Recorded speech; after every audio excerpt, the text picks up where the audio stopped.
Apple's M3 processors are amazing, a true marvel of engineering. They're faster and they're slightly more efficient. But what Apple has done in how they've packaged and priced these processors in these new MacBook Pros is pure corporate greed at the expense of hurting a lot of their core users. For some people, one of these new MacBook Pros with M3 is a good buy and a decent step forward.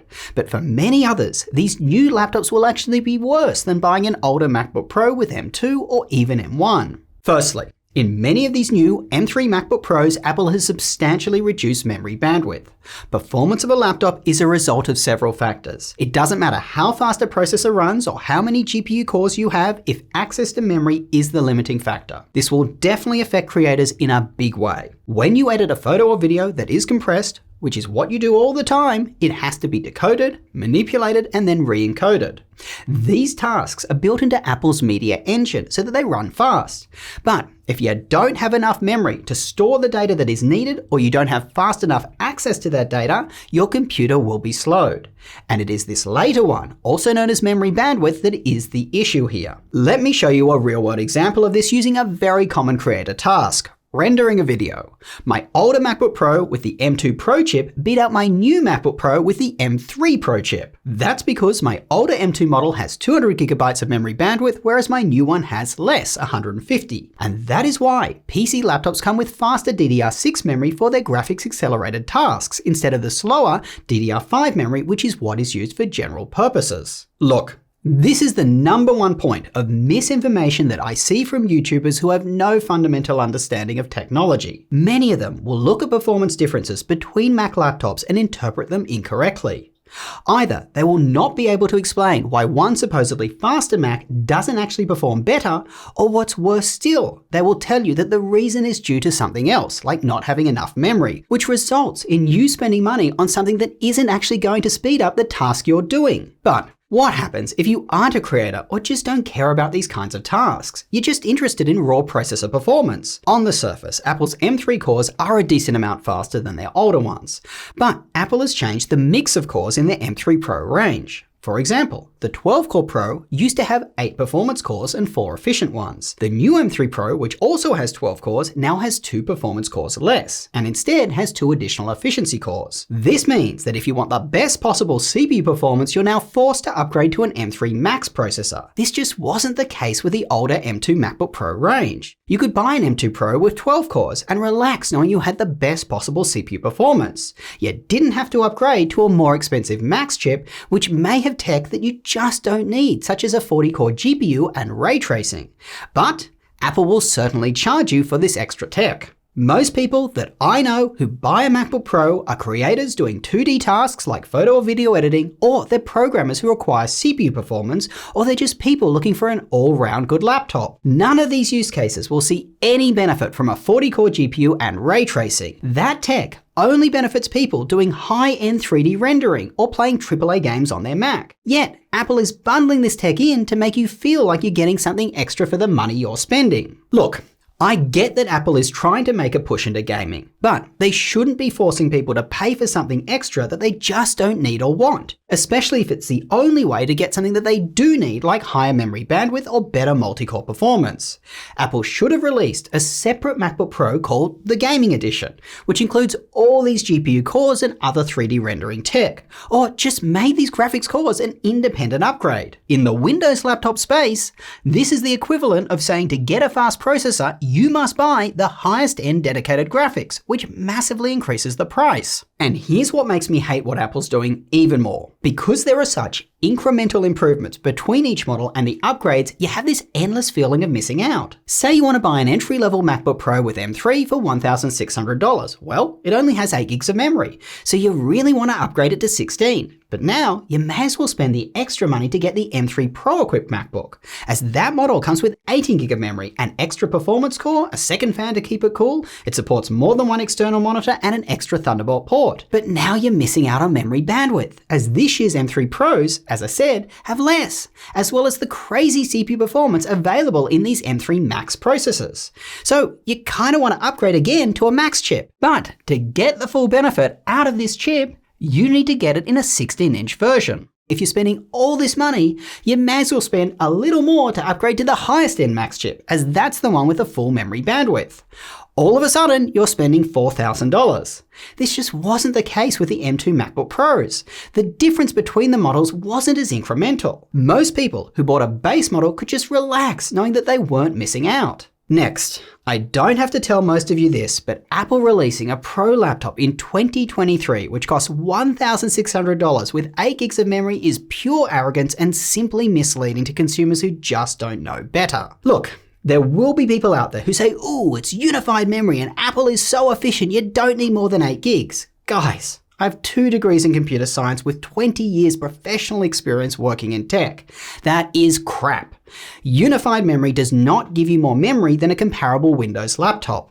Memory is memory, and it's how much data an application uses and what applications you run that determines how much you need. In fact, it may actually give you less to work with, because now some of this memory will be used by graphics. The only major thing it does is give your processor access to faster memory, as unified memory is closer to the speed of DDR6 memory versus DDR5 that Intel and AMD processors currently use. But that doesn't help as much if memory bandwidth is being reduced. Anyway, moral of the story. Yes, you can run Pro applications for simple projects with 8 gigs of memory, but you really should not be buying a new laptop in 2023 for such a price with an obvious limitation. Apple are misleading their non-tech savvy buyers by calling this a Pro laptop, knowing that these buyers will be back at Apple to purchase another laptop sooner than later.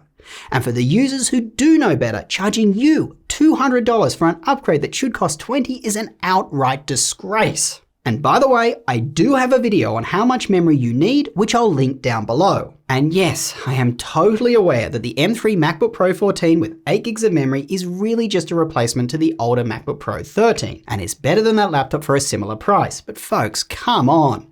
That MacBook Pro 13 was ancient. It's like arguing that you should buy a horse because it's faster than walking, when you should obviously buy a car. This doesn't excuse Apple from what they're doing here. Next, in certain lighting conditions, this new space black color looks a little dark brown. In other conditions, dark gray. Regardless, the color just doesn't look all that good. But yes, it is significantly more fingerprint resistant when compared to the dark midnight colored MacBook Air. And by the way, the cable is space black, but the charger is still white, which kind of ruins the overall aesthetic.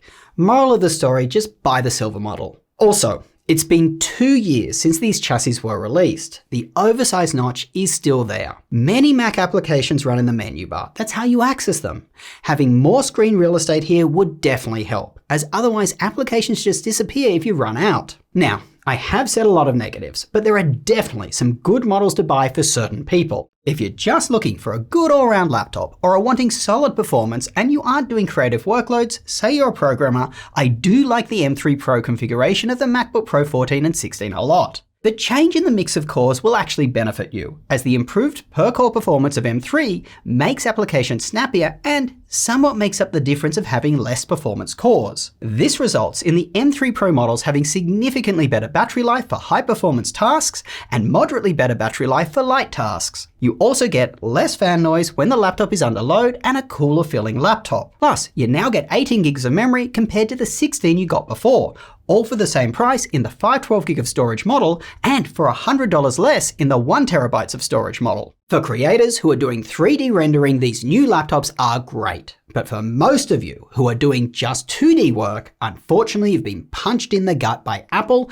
with their nuke to memory bandwidth. Even if you can spend the huge amounts of money required to get the highest end M3 Max processor, it is not necessarily a good upgrade. Its pros are that it is significantly faster in multi-core performance and slightly faster in single-core. It now comes with a fantastic 48 gigs of memory, and it is the only one that hasn't had its memory bandwidth nerfed. But there are a lot of common creative tasks that, as I said, just don't use any of this additional hardware. Either they are heavily using the media encoding engine, or in some cases, they're just single-core based. So you just don't see that much performance benefit in the real world going from an M2 processor to an M3. Plus, the huge increase in CPU multi-core performance of the M3 Max chips comes with a cost.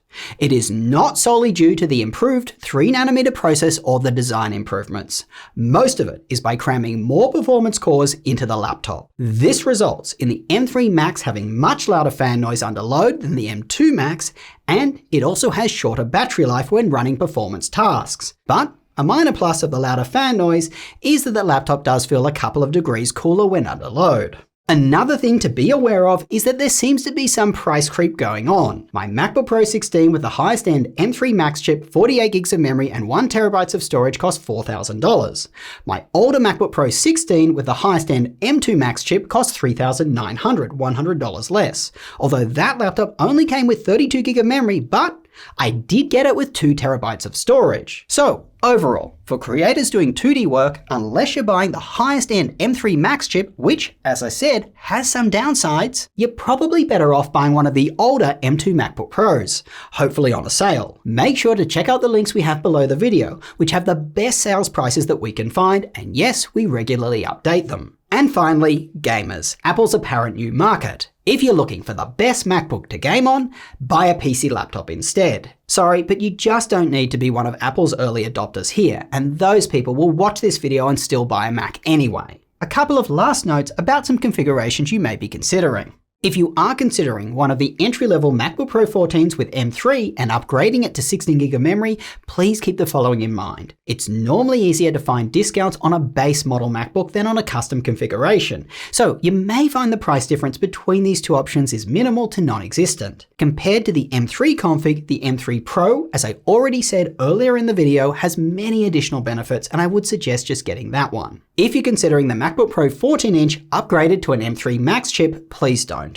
You aren't going to get the full benefits of that processor, as the 14-inch model, it just can't effectively cool it. It's the only laptop that we tested that can't sustain its performance over time and has to be throttled. It kind of behaves like an Intel processor. It also gets loud and feels hot. But one thing I did notice while testing the 14-inch MacBook with the M3 Max chip is that there are massive diminishing marginal returns of feeding these M3 Max processors more than, say, around 40 watts of power. As you can see in my 10-minute torture test, the M3 Max's power in my 14-inch MacBook drops by 34%, but only results in an 8% drop in CPU performance. It left me wondering, what would happen if Apple capped the MacBook Pro 16 CPU, the one with the M3 Max chip, at 40 watts of power? We'd probably get a lot less fan noise and better battery life for a marginal drop in performance, and that would have been very nice. Well, let's wrap. This M3 launch is an absolute confusing mess that stinks of corporate greed. You'll see YouTubers wetting their pants over incredible benchmark scores, but for most people where it really matters in real-world use, these M3 MacBook Pros don't bring all that much to the table. For some people, yes, they do deliver more, but for many people, they deliver the same or less. The only models that I feel are a true upgrade are the MacBook Pro 14 or 16 with an M3 Pro chip. And even then, that's only for those whose tasks aren't dependent on memory bandwidth. And if that is you, unfortunately, you'll have to upgrade all the way to the highest end M3 Max MacBook Pro 16. But at that point, there are some real benefits to not bothering at all and just looking for an older M2 MacBook Pro on sale. And as always, try to avoid wasting money on Apple's overpriced upgrades. You probably don't need them. If you like this video, you know what to do. Smash the like button, get subscribed, and tell your friends about this channel. It will help us grow, and that means that we can create more content for you. Plus, as I always say, it makes my dearest mother very proud. Till next time, go do something awesome with your day, and I will catch you later.